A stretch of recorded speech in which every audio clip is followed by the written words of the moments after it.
China എന്ന സാമ്പത്തിക വൻശക്തി ഇന്നൊരു വിചിത്രമായ പ്രതിസന്ധിയിലാണ്. ലോകത്തിൻ്റെ ഫാക്ടറി എന്ന ഖ്യാതി നിലനിർത്തുമ്പോഴും സ്വന്തം വിജയത്തിൻ്റെ തന്നെ ഇരയായി മാറുന്ന ഒരു രാജ്യത്തിൻ്റെ കഥയാണിത്. 2025 ചൈന രേഖപ്പെടുത്തിയ 1.19 ട്രില്യൺ ഡോളറിൻ്റെ വ്യാപാര മിച്ചം ലോക ചരിത്രത്തിൽ തന്നെ ഏറ്റവും വലിയ കണക്കാണ്. അമേരിക്കയുമായുള്ള വ്യാപാരത്തിൽ 20% കുറവുണ്ടായിട്ടും ലോകത്തിൻ്റെ ഇതര ഭാഗങ്ങളിലേക്ക് ചരക്കുകൾ തള്ളിവിട്ട് ചൈന തങ്ങളുടെ ആധിപത്യം ഉറപ്പിച്ചു. എന്നാൽ ഈ കയറ്റുമതി അത്ഭുതം ഒരു കെണിയായി മാറുന്നുണ്ടോ എന്ന ഗൗരവകരമായ ചർച്ചകളാണ് ഇപ്പോൾ ആഗോള സാമ്പത്തിക വിദഗ്ധർക്കിടയിൽ നടക്കുന്നത്. 1978 ഡെങ് സിയാവോ പിങ് സാമ്പത്തിക പരിഷ്കാരങ്ങൾ കൊണ്ടുവരുമ്പോൾ ചൈന ലോകത്തിലെ ഏറ്റവും ദരിദ്രമായ രാജ്യങ്ങളിൽ ഒന്നായിരുന്നു. എന്നാൽ ഇന്ന് സൗദി അറേബ്യയുടെ ആകെ സാമ്പത്തിക ശേഷിയോട് കിടപിടിക്കുന്ന വ്യാപാര മിച്ചമാണ് ചൈനയ്ക്ക് മാത്രമുള്ളത്. അമേരിക്കയുടെ സ്വാധീന മേഖലകളായിരുന്ന ബ്രസീൽ, സെൻട്രൽ ഏഷ്യ, ഗൾഫ് രാജ്യങ്ങൾ എന്നിവിടങ്ങളിലെല്ലാം ഇന്ന് ചൈനയാണ് ഒന്നാം നമ്പർ വ്യാപാര പങ്കാളി. ആഫ്രിക്കൻ ഭൂഖണ്ഡത്താകട്ടെ ഇതിനോടകം തന്നെ ചൈനീസ് നിക്ഷേപകരുടെയും ഉൽപ്പന്നങ്ങളുടെയും കയ്യിലായി കഴിഞ്ഞു. ഈ അധിനിവേശം കേവലം കച്ചവടം മാത്രമല്ല, മറിച്ച് ലോകരാജ്യങ്ങളെ ചൈനീസ് നിർമ്മിത ഉൽപ്പന്നങ്ങൾക്കായി ശീലിപ്പിക്കുകയും അവരെ ചൈനയ്ക്ക് മേൽ പൂർണ്ണമായും ആശ്രിതരാക്കി മാറ്റുകയും ചെയ്യുന്ന തന്ത്രമാണ്.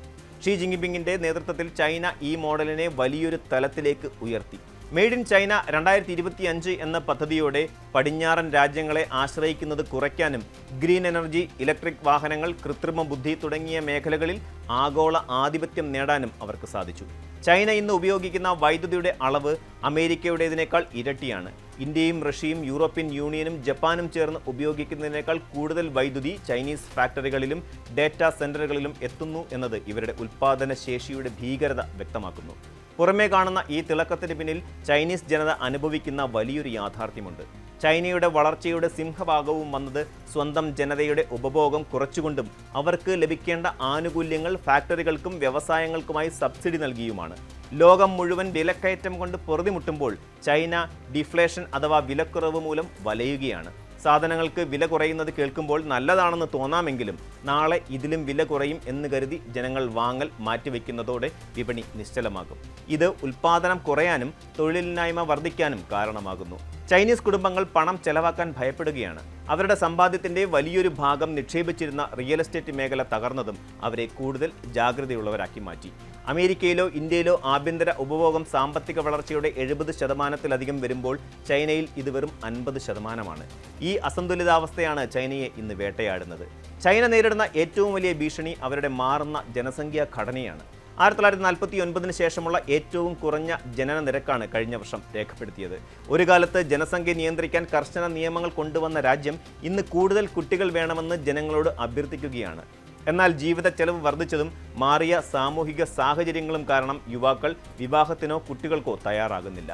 വരും വർഷങ്ങളിൽ ചൈനീസ് ഫാക്ടറികളിൽ ജോലി ചെയ്യാൻ ആവശ്യത്തിന് യുവാക്കൾ ഇല്ലാതെ വരികയും പ്രായമായവരുടെ വലിയൊരു ജനവിഭാഗത്തെ സംരക്ഷിക്കേണ്ട ബാധ്യത രാജ്യത്തിന് മേൽ വരികയും ചെയ്യും. ഇത് ചൈനയുടെ കുറഞ്ഞ ചെലവിലുള്ള ഉൽപ്പാദനം എന്ന മന്ത്രത്തിന് തിരിച്ചടിയാകും. ചൈനീസ് ഉൽപ്പന്നങ്ങൾ ലോകമെമ്പാടും കുറഞ്ഞ വിലയ്ക്ക് ലഭിക്കുന്നതിന് പിന്നിലെ പ്രധാന കാരണം അവരുടെ കറൻസി നയമാണ്. യുവാൻ അഥവാ റെൻമിൻബി എന്ന തങ്ങളുടെ കറൻസിയുടെ മൂല്യം കൃത്രിമമായി താഴ്ത്തിവെക്കുന്നതിലൂടെ കയറ്റുമതി ലാഭകരമാക്കാൻ ചൈനയ്ക്ക് സാധിക്കുന്നു. ഇത് അന്താരാഷ്ട്ര വിപണിയിൽ മറ്റ് രാജ്യങ്ങൾക്ക് തുല്യമായ മത്സരം അസാധ്യമാക്കുന്നു. ചൈനയുടെ ഈ കറൻസി മാനിപ്പുലേഷൻ പലപ്പോഴും പാശ്ചാത്യ രാജ്യങ്ങളുടെ കടുത്ത വിമർശനത്തിന് കാരണമായിട്ടുണ്ട്.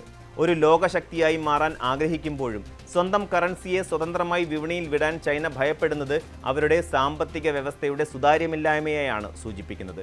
ചൈനീസ് സാമ്പത്തിക മോഡൽ അതിൻ്റെ പരമാവധിയിൽ എത്തി നിൽക്കുകയാണ് എന്ന് പല വിദഗ്ധരും കരുതുന്നു. ഈ സാഹചര്യം ഇന്ത്യയെ സംബന്ധിച്ചിടത്തോളം വലിയൊരു അവസരമാണ്. ലോകരാജ്യങ്ങൾ ചൈനയ്ക്ക് പകരമായി മറ്റൊരു നിർമ്മാണ കേന്ദ്രം തിരയുമ്പോൾ ഇന്ത്യയെയാണ് അവരുടെ മുന്നിലുള്ള പ്രധാന പോംവഴി. ചൈനയേക്കാൾ ഉയർന്ന സാമ്പത്തിക വളർച്ചാ നിരക്കും അധ്വാനിക്കാൻ സന്നദ്ധരായ യുവാക്കളുടെ വലിയ നിരയും ഇന്ത്യയുടെ കരുത്താണ്. എന്നാൽ ചൈനയുടെ വീഴ്ചയിൽ നിന്ന് ഇന്ത്യക്ക് ചില പാഠങ്ങൾ പഠിക്കാനുണ്ട്. കേവലം കുറഞ്ഞ വിലയുള്ള സാധനങ്ങൾ നിർമ്മിക്കുക എന്നതിലുപരി ഗുണനിലവാരമുള്ള ഉൽപ്പന്നങ്ങളിലും ഇന്നോവേഷനിലും ശ്രദ്ധ കേന്ദ്രീകരിക്കേണ്ടതുണ്ട്. ചൈനയുടെ കയറ്റുമതി അത്ഭുതം ലോകത്തിനൊരു പാഠമാണ്.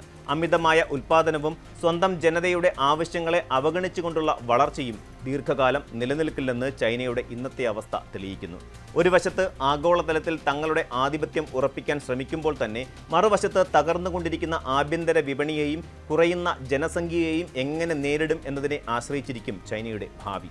ഇന്ത്യയെ പോലെയുള്ള വളർന്നുവരുന്ന രാജ്യങ്ങൾക്ക് ഈ സാഹചര്യം തന്ത്രപരമായി ഉപയോഗിക്കാൻ കഴിഞ്ഞാൽ ആഗോള വിതരണ ശൃംഖലയുടെ പുതിയ തലസ്ഥാനമായി മാറാൻ നമുക്ക് സാധിക്കും. കൂടുതൽ വാർത്തകൾക്ക് news 18 Keralam YouTube channel subscribe ചെയ്യുക.